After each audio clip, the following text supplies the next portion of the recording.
Gracia? Celso? Kailan ka pa nakabalik? Nung isang buwan lang. Magsisimba ka? Oo.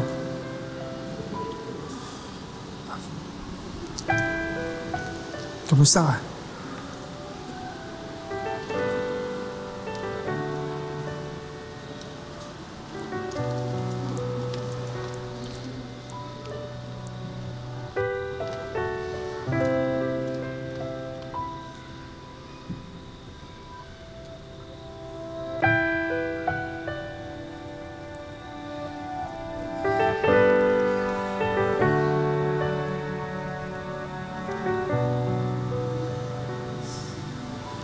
Simula na magkahiwalay tayo,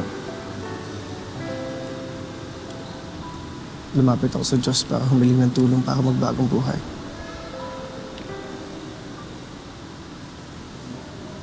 Nakita ko kung gaano kalaki yung kasalanan ko sa'yo at sa nanay mo.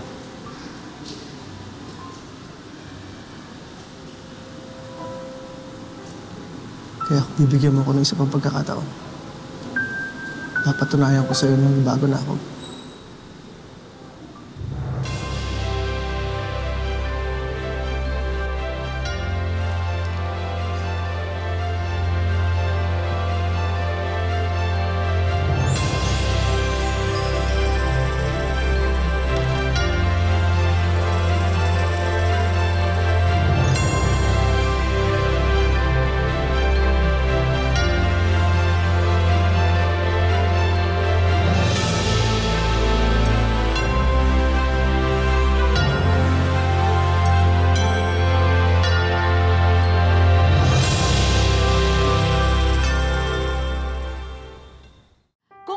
Tao dumadalo sa simbang gabi para i-celebrate ang Pasko.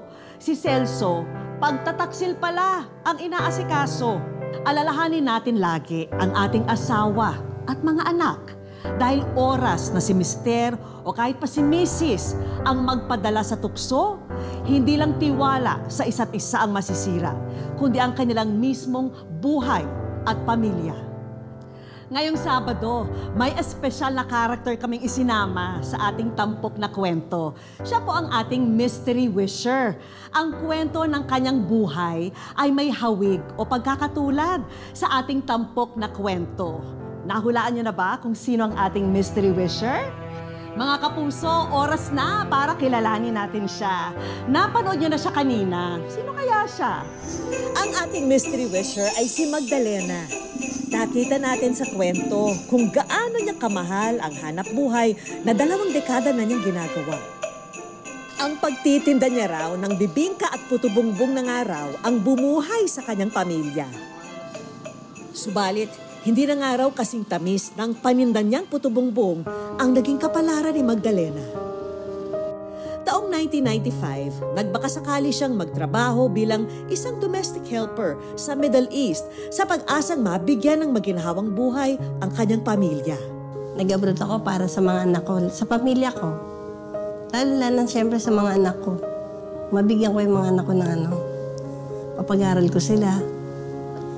Kasi kung di ako kikilos, walang mangyayari sa amin. Kaya pinili ko mag-abroad, umalis. Hindi na rin maayos ang pagsasama nila ng kanyang asawa sa mga panahong ito. Kaya ipinagkatiwala na lamang ni Magdalena ang 3 niyang anak sa kanyang ina at mga kapatid. Matapos ang 3 taon na kontrata sa ibang bansa, ay umuwi na sa Pilipinas si Magdalena. Pagbalik ko doon, wala na akong nadatnan na yung mga naipon ko ba. Yung masakit lang din kasi doon yung nakita ko yung mga anak ko. Hindi maganda yung dinatnan ko sila na parang walang nag-aasikaso. Sa halip na magalit, ay tinuon ni Magdalena ang oras sa pagtatrabaho para makabawi sa mga nawala sa kanya. Ayoko na kasing alalahanin lahat yung mga nangyari. Pag yung nababanggit, parang nare-recall ko ulit yung mga nangyari sa amin. hanggat maaari akong pag-uusapan. Sa dinami-raming mga negosyo na kanyang pinasok, ang pagbebenta ng puto-bongbong at bibingka ang nagdala sa kanya ng swerte. At para masuklian naman ang mga sakripisyong ibinuhos ni Magdalena sa kanyang pamilya, ang ilang kapatid at maging mga apo ay tumutulong din sa pagbebenta. Abit kasi sa akin ang utol ko eh. Kahit nakikita ko yung medyo nahihirapan din siya sa mga anak niya. Nakikita ko yung paghihirap niya. Tumutulong ako sa kanya. Siyempre, hindi ako papayag na hindi ko matikman ang paborito kong pagkain tuwing Pasko. Man nga yan, ma-experience nga yung puto-bongbong yun. Normally kasi di ba yung puto-bongbong lang, tsaka yung mantikilya. So parang gusto ko yung maraming mantikilya. Tapos yung yog. Pero ngayon, kayo may leche flan din, mayroon pang keso. Try natin, ma'am.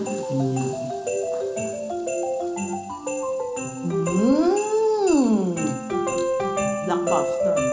Sarap. Ito, ma'am. Kaya pala mabenta.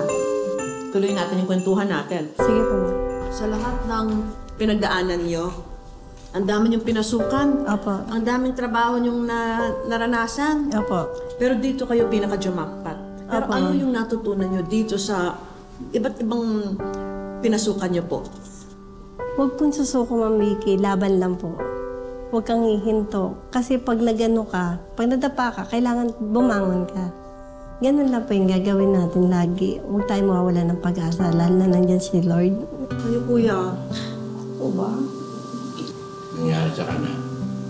Kaya, ito pa, ginagawa ko rin yung hindi nagawa sa'yo ng magulang mo. Ako na umahan sa'yo. Maraming salamat. Oh, sige na kami. Ay, nako. Talagang merry ang Christmas ni Magdalena dahil sa mga inihanda naming regalo para sa kanya. Yung mga surprise ng wish ko lang para po sa inyo. Handog namin sa kanya ay mga bagong gamit sa paggawa ng puto-bongbong at bibingka. Kompleto po yan sa mga gamit para ma-upgrade niyo po yung mga gamit niyo ngayon sa Thank you po. negosyo.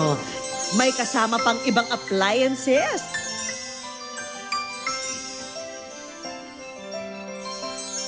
Maagang pang Noche Buena naman ang handog namin para sa kanyang pamilya. At syempre, munting aginaldo mula sa aming programa. Po, maraming pang salamat sa inyo. At sa lahat po ng staff, maraming salamat. Mga kapuso, lagi po nating tatandaan, hanggang hindi tayo napapagod, humiling at maniwala, hindi tayo mapapagod lumaban sa buhay. Para sa iba pang mga kwentong itinampok ng Wish Ko Lang, i-follow lang ang Facebook page ng Wish Ko Lang at GMA Public Affairs. Mag-subscribe na rin sa GMA Public Affairs YouTube channel. At para sa mga gustong mapagkalooban ng kanilang natatanging hiling, sumulat lang sa amin, kalakip ang maikling kwento ng inyong buhay. Ako po si Vicky Morales at ito po ang Wish Ko Lang.